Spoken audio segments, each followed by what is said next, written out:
welcome to the Healthy, Wealthy, and Smart podcast. Each week, we interview the best and brightest in physical therapy, wellness, and entrepreneurship. We give you cutting-edge information you need to live your best life, healthy, wealthy, and smart. The information in this podcast is for entertainment purposes only and should not be used as personalized medical advice. And now, here's your host, Dr. Karen Litzy. Hey everybody, welcome back to the podcast. Today's episode is brought to you by Net Health. So if you're looking for an EMR to expand your visit capacity, get paid for your services, ramp up patient engagement, and eliminate worries about documentation and compliance, then check out Redoc powered by XFit. It's a cloud-based, fully integrated EMR and billing solution. So you can get all of your billing, your coding, and compliance off your hands and let the experts at Net Health do it for you. To learn more about Redoc and complete revenue cycle management services, check them out at nethealth.com/healthy. All right, on to today's episode. I am so happy to announce that Dr. Jenna Kantor will be a permanent co-host here at Healthy, Wealthy, and Smart. So Jenna did a couple of interviews at CSM when she was a student at Columbia. Now she is a full-fledged graduate from Columbia University, from their physical therapy program, and she is going to be a permanent co-host here at Healthy, Wealthy, and Smart. So we're going to be hearing great interviews from her every month, and today's interview is no exception. So Jenna sat down with Roger Herr at the Federal Advocacy Forum last month. Roger is the secretary of the board of directors of the American Physical Therapy Association. He is a graduate of Temple University and has practiced physical therapy on both the East and West coasts. His involvement in the APTA has been longstanding at local, state, and national levels. He is passionate about making a difference and communicating that to his audience. And Roger has been part of Federal Advocacy Forum and advocacy for the profession for years. So we're so lucky to have him sit down with Jenna and talk about why advocating for physical therapy is important, how each generation of leaders enhanced New York's advocacy efforts, loose guidelines to follow to land a leadership position, and why different perspectives enrich professional advocacy. So a huge thanks to Dr. Jenna Kantor and a huge thanks to Roger Herr for coming on the podcast this week. So enjoy. Hello, I am Jenna Kantor, and I am hosting for the podcast Healthy, Wealthy, and Smart. And today I get to be with Roger Herr, who is the secretary of the APTA. And today we are going to be discussing the unwritten rules in advocating for the PT profession, which I'm really excited about. Roger has become a very fast and amazing mentor of mine and somebody I consult with regularly in New York. So first of all, thank you for just even agreeing to be a guest on this podcast. Thank you. This is like incredible. You guys have no idea. It's such a humble and amazing human being. All right. So the first question, why do you love advocating for physical therapy? I love advocating because we get to explain what we do to others and translating that, because we're good at explaining clinical language to ourselves, but making others understand it, whether it's a policymaker, a rule maker, or someone that impacts a health plan or others, the advocacy role is to explain physical therapy to others that are not familiar, but they impact us. So we need to really interact with them and not trust that they'll understand physical therapy just because we do. Right. You go beyond the assumption and you can have more of a conversation. Right. Which is great. I love that. So our district, which is Greater New York for Roger and I, it has some long-time leaders who have been involved with the profession. They are just amazing human beings who are so wise and can really just lead so wonderfully by example. However, I have noticed that there hasn't been a real change in leadership. Could you explain why that might possibly be the case at this moment? Yeah, and from my experience, when I first entered the PPT profession, I came to New York City as a new grad. We had some esteemed colleagues, teachers, professors, practitioners. So they took leadership roles, and they're very passionate. And what I've learned is that we've got different generations, and different generations have different attributes. So some people feel by being active you need to contribute and taking that leadership role, but then that doesn't make room for others to step in. Another challenge of our district specifically is a lot of people come to New York City for their first job, and then life takes them elsewhere. Whether never thought of that. they buy a house, they have a family, they go elsewhere in their career. But, we've got so many great medical institutions in New York that people go there for their first job and learn a lot. But at the same point, as you evolve. So we have a lot of people, just like our current current district chair. She lives in New Jersey now. And so she's becoming more active there as she moves out of our district. And so that's just been a natural churn, which I think is healthy because you meet a lot of people that you'll cross paths with later in life. But it also means then the more senior people they're living there for the rest of their career as compared to the people that pass through in and out. That absolutely makes sense. So that being said, do you think there is some sort of age or experience role in taking on leadership positions? Is that a prerequisite, would you say? I would say less on the age. It is demonstrating that you're engaged and active in the district. And so traditionally, people did that by how many meetings you went to and then how many things you got involved with. And then, after you've been involving and connecting with the district, then getting slated and things like that. So there was that process. But given that our district has this churn of people that come in and out of New York, just as they're getting themselves established, then life changes and they do other things. And that's great. Yeah. But it also means then people are always starting fresh, always new in our district. And so that disparity in your really elders that feel that they need to hand off the reins to people who have demonstrated, really knowledge and handing that off as compared to people who want to do specific things and jump right in. And it's just a difference in approach. But I think our society has less of that legacy role and more like, what do we need to do now? And I think the world is changing in that. Just like what you're using in media and how you're communicating with others doesn't need to be a district meeting. People can go online and learn about us. Yeah, it's true. It's true. And that wasn't around before. The only way was in person. And a lot of us graduated and love that in person and thrive on that. But there are other ways to get engaged and be involved. And you guys are demonstrating that to us. You will take it there. Yeah.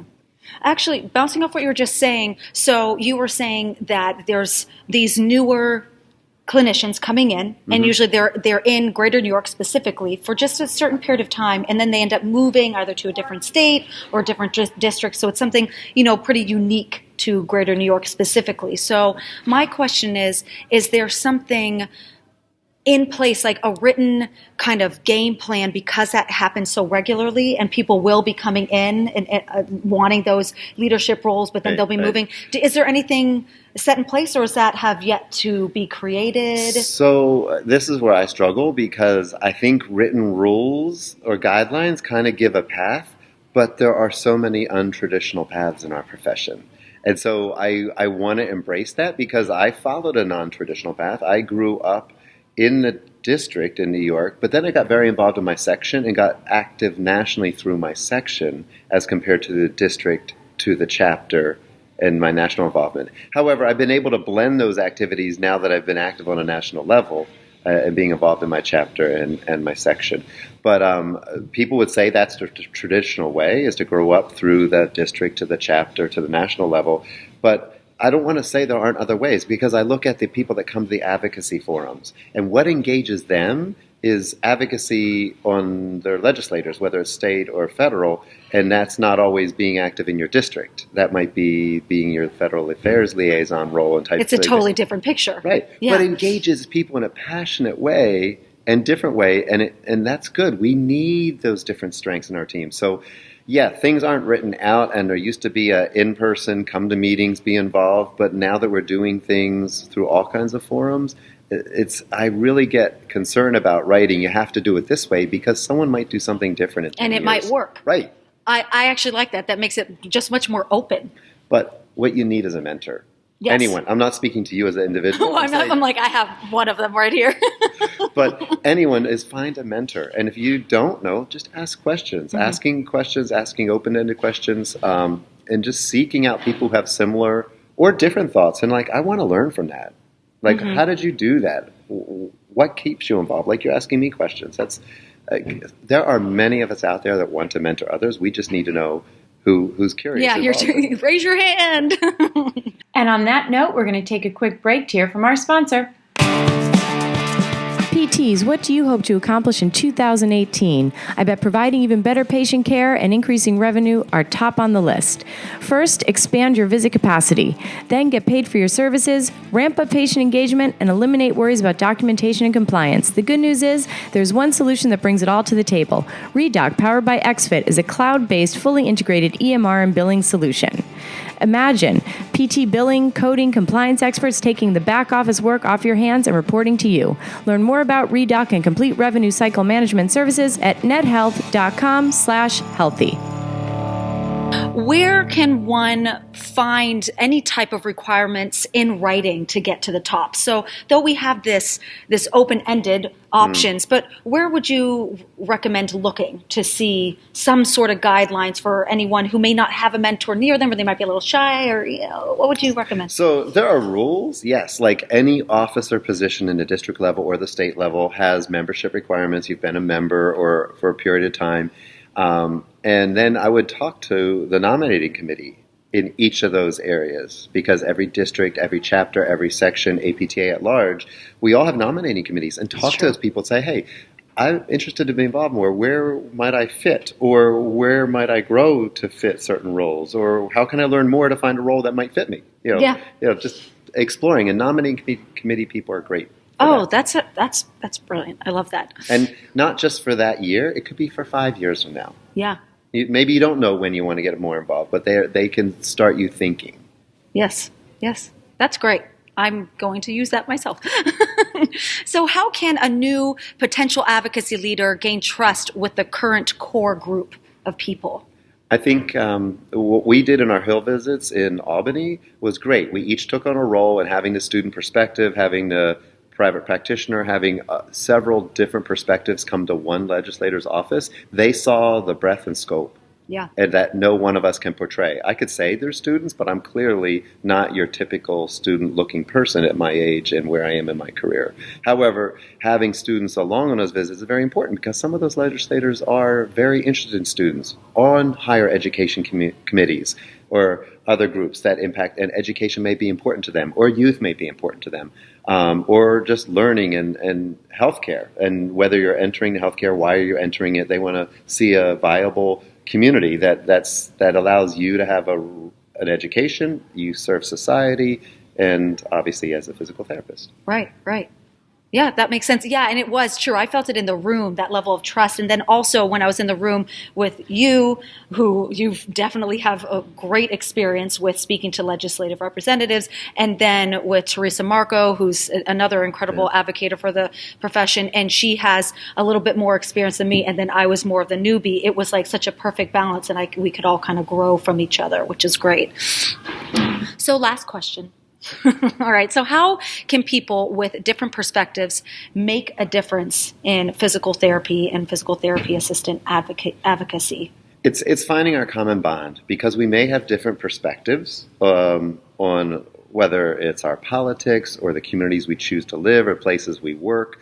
But our common bond is physical therapy, and our common bond, I think, with what APTA's mission is and our vision statement, impacting society, I think if we stick to those common bonds and then figure out how we can each display that with that common bond, it's kind of like a touchstone. Like PT is our touchstone. Yes. And then from there, hey, I need you to talk about needle EMG, because that's not my practice. I'm not experienced in that. However, others are, so who do I talk to? Same thing with pediatrics. But when it comes to community health, many people call me and want to understand, what is home health setting like, or what are the issues there, or what's working with people with disability in the community environment like, because if they're in an outpatient ortho environment, they're not seeing the population I see. Right. So, but understanding there are PTs out there doing that, and I need to connect with them to get either refer a patient or connect a family member that wants to learn more, or a student that wants to practice that area that I don't know.